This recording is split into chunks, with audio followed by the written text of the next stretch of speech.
What up, y'all? What's going on with everybody, man? Hey, yo, y'all tuned in, fans' point of view, man. Truck and Chubby, man. Like, share, subscribe, man. We getting right up into it. Jordan Seaton, man. He has now entered the transfer portal. Colorado Buffaloes left tackle, offensive tackle, number 77, Jordan Seaton from Washington, D.C., 6'5", 330 pounds. Man, this is crazy, man. I mean, like, it happened. The news that all the Colorado's fans, they was dreading to hear. It officially dropped. Jordan Seaton, a five-star anchor of the offensive line, arguably the most important player for the program's future. He's planning on getting up into the transfer portal. And this ain't just another player that's leaving Colorado. This is potentially a death blow to the momentum of Coach Prime and what he's been fighting to build for real. For weeks, this story was like, you know what I'm saying? This story has been about the reload. Yes, you know what I'm saying? A whole flood of players came in, and I'm liking what they're doing there. But there was a lot of players also that was going out there heading out for the exit. But Deion Sanders was hitting the portal just as hard, bringing in a whole new wave of talent while people was going in and out. And it looked like, you know what I'm saying, they might get over the storm and what was going on. You know what I'm saying? They first, you know what I'm saying, just last season they go 9-4. The season before last they go 9-4. You know what I'm saying? But then they drop down to a 3-9 season. And when you do that, the team just took a big step back. It took a huge step back. But still, you know what I'm saying, some people wanted to, you know, a lot of hope, saying that, you know, they're gonna bounce back, that, you know, that they'll get production in. You know, you got players and content creators coming out saying that guys are lazy, they don't want to compete, so forth and so on. But this totally flips that narrative from like a frantic rebuild to a blown out just a crisis. The biggest recruiting win of the Prime era is now walking out the door.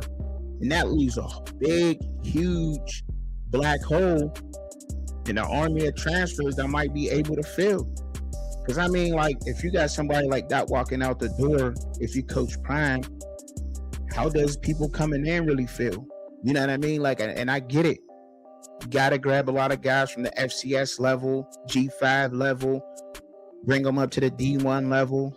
You know what I'm saying? Give them a little bag because they probably was only maybe getting, you know, 30,000 out where they were at, but now they got the chance to get 100,000. That's cool, but that's now, you know what I mean, and it's not really cool, man. And, you know, it's a lot going on right now. I caught a whole lot, but let's be clear though, Colorado is losing Jordan Seaton. That ain't just another guy, y'all. We know this. This is a consensus 5-star prospect, number 1 tackle in his class, y'all. In his class.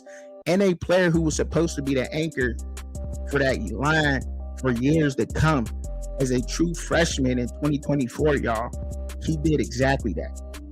He became the first true freshman to start off in the offensive tackle in the season opener in CU history. He made Colorado history. I don't know if y'all remember that. But he played in all those 13 games. He played the most snaps in the entire offense. He had like 809 of them. And he had over 600 pass blocking situations. He allowed only 3 sacks. He was the immediate star, y'all. We already know this. To the freshman All-American honors. Straight out the door. Straight up like that. In 2025, y'all, despite the teams, you know what I'm saying, that horrible 3-9 record, he still was okay on the line. Before an injury sidelined him he didn't play the last 3 games, I believe it was, or was it 4? But you can say, I think you can say 3.5, you can say 4, or however you want to put that. I'll say 3. But he played 541 snaps. He gave up 1 sack. That was all he did. And I think that was in the Utah game. That handled in that game pretty well. But his performance still earned him a spot in the all Big 12 second team and an honors mid-season All-American and mid-season All-American. So look, say what you want about him. He was supposed to be the one piece on that Colorado team that was not broken, representing the stability, the elite first-round talent, everything that, you know what I'm saying, going on ESPN, getting drafted, you know what I'm saying, getting picked up there. That's what I say, drafted. I didn't mean to say drafted, but it felt like that, right? It felt as big as a draft. A high school player committing to a school. You know what I'm saying? Just to, you know what I'm saying? I think it was what they said just a couple, I think it was a couple days ago or something. I think he seemed like he was bought into the program. His cousin got there. I think his cousin is what, Javon McFadden or something like that. Entered the portal from Ohio State. He publicly went out and he started recruiting him like, yo, you want to play together? He did say that on the tweet. I don't know if y'all missed that or not. But Jordan Seaton most definitely, you know what I'm saying, tweeted it out that he want to play with his cousin. And his cousin was like, you know what I'm saying? He ain't really, I didn't see the response to it. But I did see him tweet that to his cousin. But I don't know. His cousin transferring out of Ohio State. I don't know. They might be moving on somewhere else. I think he openly was just coming out saying like, it might not be at Colorado, but a lot of people was like, yeah, I hear at Boulder, yeah, see, do your thing. Now people are just flat out losing their minds right now. It's chaos. It is. The fans are in complete shambles right now that Jordan Seaton has left Colorado. I think I had this feeling for some time now that it just didn't fit him. You know what I mean? Colorado just did not fit him. I mean, you got a whole roster collapsing. Like, his plan to exit is like, it's just like to the climax of the whole offseason. The shocking, all the roster turnover. You know what I'm saying? Colorado was already facing a mass exodus before anyway, though. Anyway, since the season ended, it was already 30 players that had bounced up out the door. We already know that. So this wave just includes the team. It was Omarion Miller, the leading tackler, Tawfiq Bird. All right, and then also key defensive lineman Jaheim Otis. Everybody was big on him. The Alabama transfer, whether y'all want to say it or not. Yes, y'all were, and a lot of people were. And then multiple people that you could say that was contributors to the secondary, but they was already struggling anyway. I don't know what they were asking for. We don't know what they were asking for. Some people say it was off the chain millions or whatever, but a lot of other Division I programs, some blue buds, seen the potential in these players and they picked them up. Even Draylon Miller, to add him to the list, because he was supposed to be one of those stars too, right? But Coach Prime, he been active to counter everybody that's been going out. He's brought in 26 players, you know what I'm saying, and from the FCS or Group of 5 level that have been highly productive at their level. Some have been All-Americans or on that list. And he's been making those moves to try to replace some of that talent, to try to get some production through the door who's not as expensive, that want to play football and that want to be successful. I will say that. So, but I think this all points to something bigger, y'all. Something bigger. Like one thing that goes beyond anything that we could think about. Like just seeing the potential of the Portal King and his philosophy just relied on aggressively turning over the roster year after year, and is officially now, it just seemed like he's on trial right now. Because that's what everybody was calling him at one time. He was it. Top dog. Swagged out everything. But this 2025 season, it's brought in a harsh reality check to a lot of Buff fans and a lot of, Dion fans. People who followed him over there, just looking at this team is dramatic fashion. 2024 9-4 season. Shador Travis get drafted. 2025 dropped to 3-9, and I still think they had a lot of talent on that team. But Jordan Seaton going out, it's ultimate proof of the problem. A player of his caliber, they want to develop in the NFL and win games. That's the shit, yo. So I think his decision to leave is a better shot at going to the league.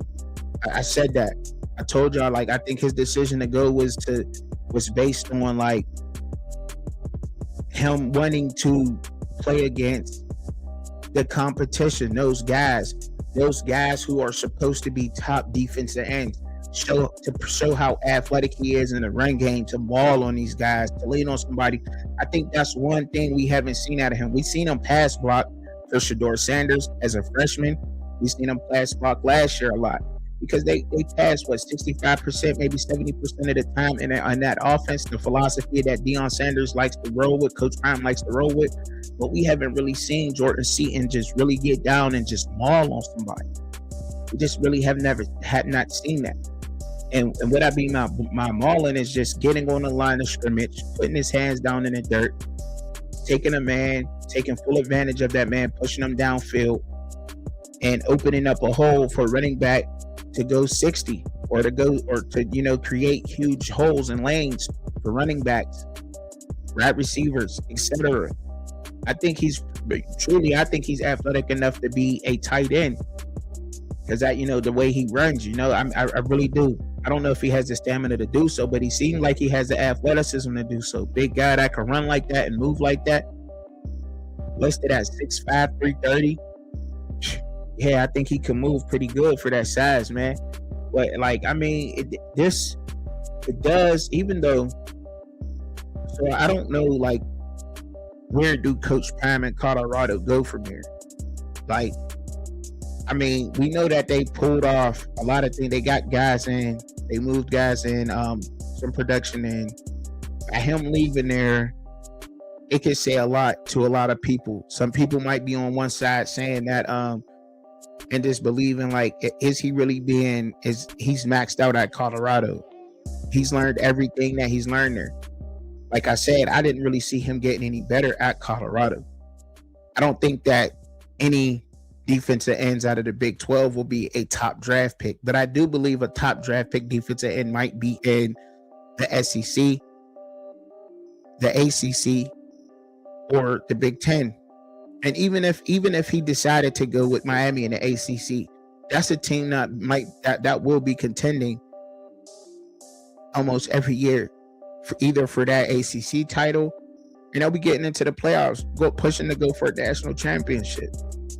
And I think that's what he might be looking after, a playoff team, a team that's so he can go against those top guys, get the look that he needs to get. So I don't think you could really be mad at this young man for making that decision solely based on that. I think this is much more than this. This has nothing to do with money. This move, I think that's fair to say. This move by Jordan Seaton has nothing to do with money. I think we all can say that, right? Because it's all about his future at this point. And I didn't see what benefits. It don't benefit him to get onto a team to where you don't know what's going to happen next year. Whole nother offense. It's not so many different blocking schemes you have to learn. There's only there's a certain amount of blocking schemes, and you just put those inside of the offense. So it's not like he has to relearn all of that.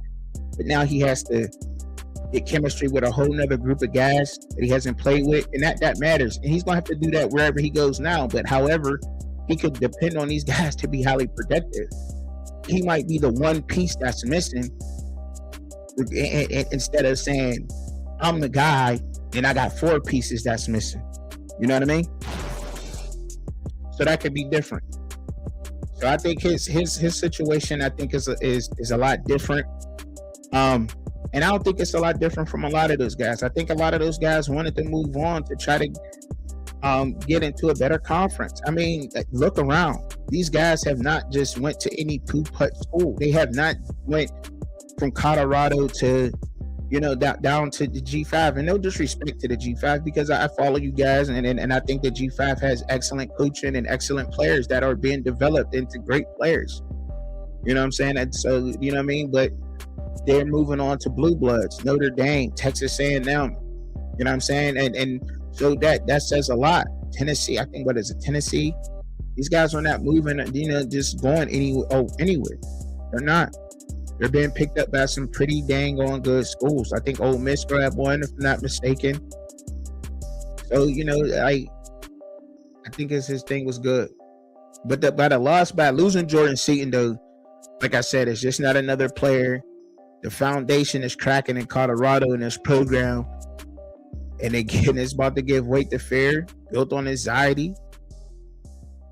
You know what I'm saying? It's cracking. We seen it. I mean, everybody's seen it, but is the dam about to break? I don't know, because I think he already started bringing in workers to patch those holes. You know what I'm saying? I think he's brought in enough workers to try to patch those holes. But is Colorado doomed for another bad season? Can another bad season happen? I mean, even with these players coming in, nobody really answered my question. So I want you to answer it in the comments before, you know what I'm saying, I talk about some of the schools that Jordan Seaton might be looking to go to. How many games does Colorado have to win next year in order for it to be considered a success? Even with getting all of these guys out of the portal, all this production that you're getting, we know they come from FCS, G5. The shock of competition may take some time getting used to. And these guys are highly productive, so they are highly productive against guys who were not all that highly productive. You know what I mean? All that good. I mean, let's just be honest about it. You know what I'm saying? Like, they didn't face the competition that they're going to have to face week in and week out. They didn't play a Georgia Tech every week. And that's kind of the games you have to go back and look at. How did these guys perform against the Division I opponents when they played Division I opponents? Did they show up in those games or didn't they? And there's a few that did show up in those Division I games. So I'm not saying that all these players are, but some of these players disappear when they play those couple of Division I games. And I think that's where you have to look at on the stat sheet. That's the film that you got to go back and watch on that player, because they're going to be facing that every week in a Big 12 that's striving to become and get its respect throughout college football. But before, you know what I'm saying? Now, so, I think he's done well. But so moving on to these top schools of Jordan Seaton. So I think the top schools looking at him right now, or number one, I think, is Alabama, right? Because Alabama, they lost their left tackle in Caden Proctor and their right tackle Formsby this offseason. They lost both of their tackles, so the offensive line, and it was already an issue. So what they had some decent offensive linemen, but none of them are on the level of Jordan Seaton. So given that Alabama, they got a first-time starter at quarterback, and protecting his blind side is definitely going to be a priority. So you definitely want to try to, you know what I'm saying? So what, Jordan Seaton? Does Jordan Seaton fit in good with Alabama? Because they definitely could use him. So, we just learned recently that Georgia, they had a massive loss with they offensive tackle, Monroe Freeling. He declared for the draft. So the Bulldogs, they going back and they trying to compete in the SEC. So they definitely need another offensive lineman. Kirby Smart, that's not a bad choice, but you know what I'm saying? I don't know if Seaton is a fit down there, but I don't know. But he could come in and transform and help that offensive line anywhere he go, and he will get better in the SEC. There's some things he might need to work on, might need to adjust to that speed. I don't think it'll be too much for him. A couple of games, get snapped into it, and he'll be on.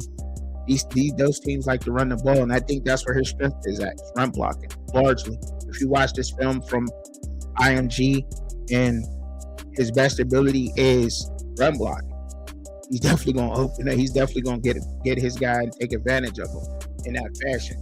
LSU, you know what I'm saying? Lane Kiffin, he just took over the head coach in there, so I think LSU might be a decent fit for those people who might be thinking LSU. I think that's a decent fit. Lane Kiffin just getting over there, offensive-minded coach, and he's going to want to shore up his trenches for sure.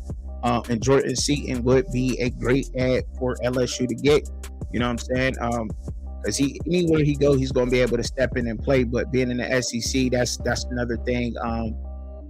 To go. So, and I think they're trying to get Sam Levitt. And if LSU is trying to get Sam Levitt, they're definitely going to need a guy like Jordan Seaton. He's a tackle. So they need, if you're trying to get a quarterback, you need somebody to protect his blind side. Why not?